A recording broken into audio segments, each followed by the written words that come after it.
భరోసా కల్పించాలి. Steel plant ప్రైవేటీకరణ ఆపాలి. స్టీల్ ప్లాంట్ ప్రైవేటీకరణ ఆపాలి. SMS 2 లో జరిగిన యాక్సిడెంట్లపై చనిపోయిన కార్మికులకు ₹1,00,00,000 ఇవ్వాలి. SMS 2 లో చనిపోయిన కార్మికులకు ₹1,00,00,000 చెల్లించాలి. ఆధార్ కార్డు బ్లాక్ ఎత్తివేయాలి. స్టీల్ యాజమాన్య కాంట్రాక్ట్ కార్మికులు వేధింపులు ఆపాలి. స్టీల్ యాజమాన్య కాంట్రాక్ట్ కార్మికులు వేధింపులు ఆపాలి. జరుగుతున్నటువంటి పరిస్థితి ఉంది. అందులో భాగంగానే విశాఖపట్నం స్టీల్ ప్లాంట్ లో గత 20-25 సంవత్సరాల నుండి చేస్తున్నటువంటి కాంట్రాక్ట్ కార్మికులందరినీ కూడా దాదాపు 6,000 మందిని తొలగించడం అనేది జరిగింది. వాళ్ళు తొలగించడమే కాకుండా ఈ యొక్క భారతదేశ పౌరులు ఈ యొక్క స్టీల్ ప్లాంట్ కోసం భూములు ఇచ్చినటువంటి నిర్వాసితుల యొక్క ఆధార్ కార్డుని బ్లాక్ చేసే పరిస్థితి తీసుకొచ్చారంటే పాలకుల యొక్క విధానం ఏమిటో మనం అర్థం అవుతా ఉంది. ఈ పాలకులు నిర్వాసితుల కోసము ప్రజల కోసం ఉన్నారా లేకపోతే కార్పొరేట్ సంస్థల కోసం ఉన్నారా అనేది మనం ఒకసారి అర్థం చేసుకోవాలి. ఆ యొక్క ఆధార్ కార్డు బ్లాక్ చేయడమే కాకుండా వాళ్ళకి ఎక్కడ కూడా ఉపాధి లేకుండా ఏర్పాట్లు అనేవి చేయడం అనేది జరిగింది.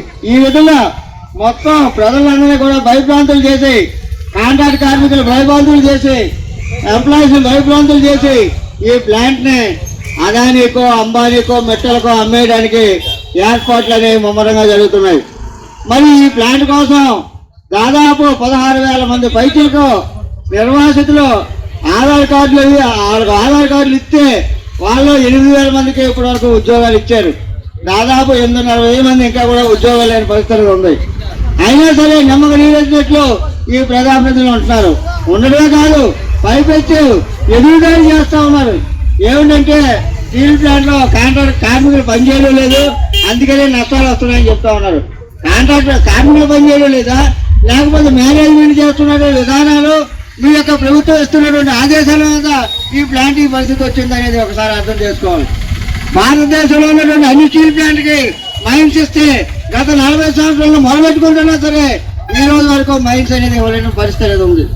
అంతేకాదు ఈ విశాఖపట్నం స్టీల్ ప్లాంట్ బాగు చేయకుండా పక్కనే మెటల్ స్టీల్ ప్లాంట్ దాని ప్రైవేట్ ప్లాంట్ తీసుకొచ్చే నక్కపల్లి దగ్గర వారికి మళ్ళీ మైన్స్ ఇచ్చే ప్రయత్నాలు చేస్తా ఉన్నారు. అంటే మీ విధానాలను సరిచెప్పుకోవడానికి, మీ విధానాలను బలపరుచుకోవడానికి కార్మికుల మీద, నిర్వాసితుల మీద నెపం మోపి ఈ విధంగా విశాఖపట్నం స్టీల్ ప్లాంట్ ని నాశనం చేయాలని ఈ కూటమి ప్రభుత్వం కంకణం పట్టుకుందా అని నేను అడుగుతా ఉన్నాను.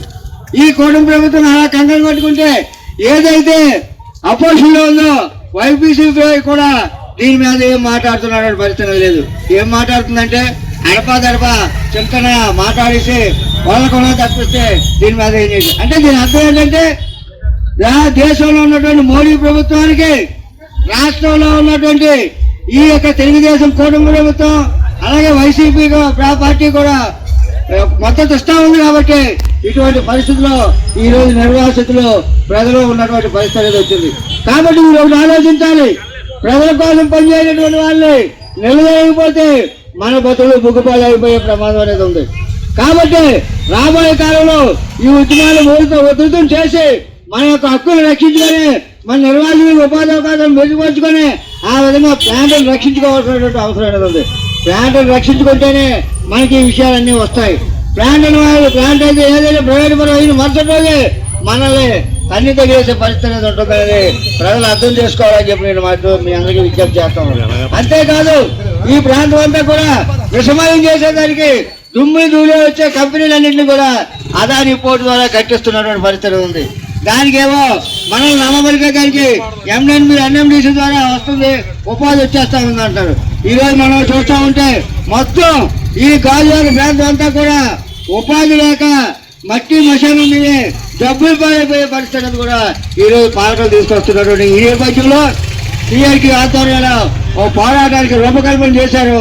కాబట్టి రేపు సాయంత్రం 5 గంటలకి ఏదైతే మన యొక్క చిన్నగంటి ఏదైతే HB కాలనీ దగ్గర ఉన్నటువంటి చిన్నగంటి ఆఫీస్ CIT ఆఫీస్ దగ్గర పెద్ద ఎత్తున బహిరంగ సభ ఏర్పాటు చేయడం అనేది జరిగింది.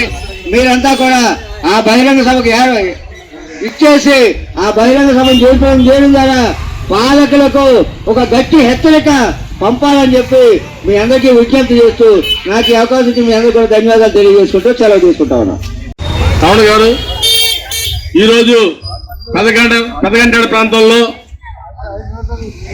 గ్రామాన పాదయాత్రలు చేసి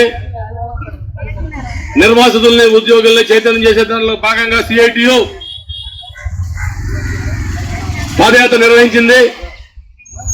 వారందరికీ కూడా అభినందనలు తెలియజేస్తారు.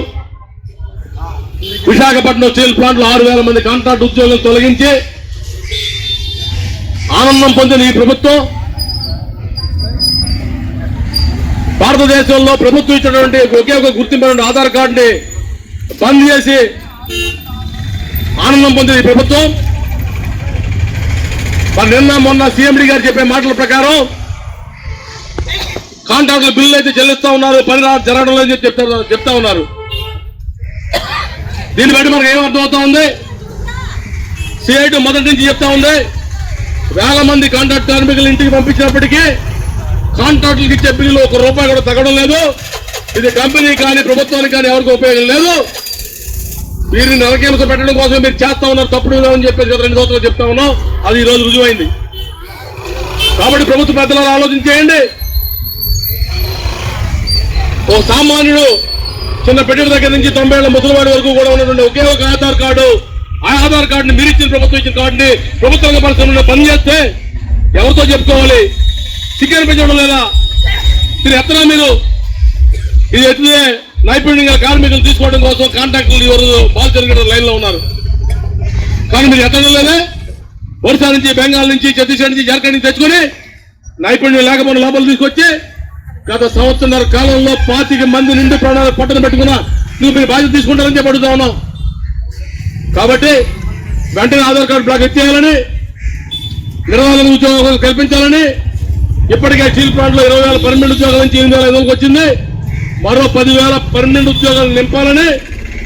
ఒకప్పుడు స్టీల్ ప్లాంట్ నీళ్లు లేక మూసుకునే పరిస్థితి, ఒకప్పుడు డబ్బులు లేక స్టీల్ ప్లాంట్ ఇబ్బంది పడింది, ఒకప్పుడు రా మెటీరియల్ లేక ఇబ్బంది పడింది. భవిష్యత్తులో మానవ వనరులు లేక ఉద్యోగాలు లేక ఇబ్బంది పడే పరిస్థితి రాబోతుంది.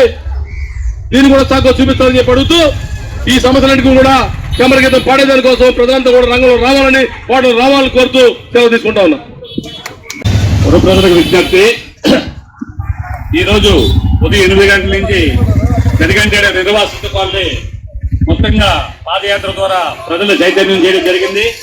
చైతన్యం చేసి రేపు సాయంత్రం 6 గంటలకి సిఐటి ఆఫీస్ ఎదురుకుండానే పెద్ద బహిరంగ సభ నిర్వహించి ప్రజలు చైతన్యం చేసి ఈ కూటమి ప్రభుత్వానికి బుద్ధి చెప్పాలని, అలాగే ఆధార్ కార్డు బంద్ ఎత్తివేయాలని, నిర్వాసితులకి 50% రిజర్వేషన్ కల్పించాలని, కొత్త ఉద్యోగాలు రిక్రూట్మెంట్ చేయాలని, ఈ డిమాండ్లతోటి ముందుకి వెళ్ళడానికి రేపు బహిరంగ సభను జయప్రదం చేయాలని మీరందరూ కూడా హాజరై బహిరంగ సభను జయప్రదం చేయాలని కోరుకుంటూ ఈ సమావేశానికి ఇచ్చేసిన కాంగ్రెస్ అందరికీ పేరు పేరున ధన్యవాదాలు తెలుపుతూ సమావేశాన్ని ముగిస్తున్నాం.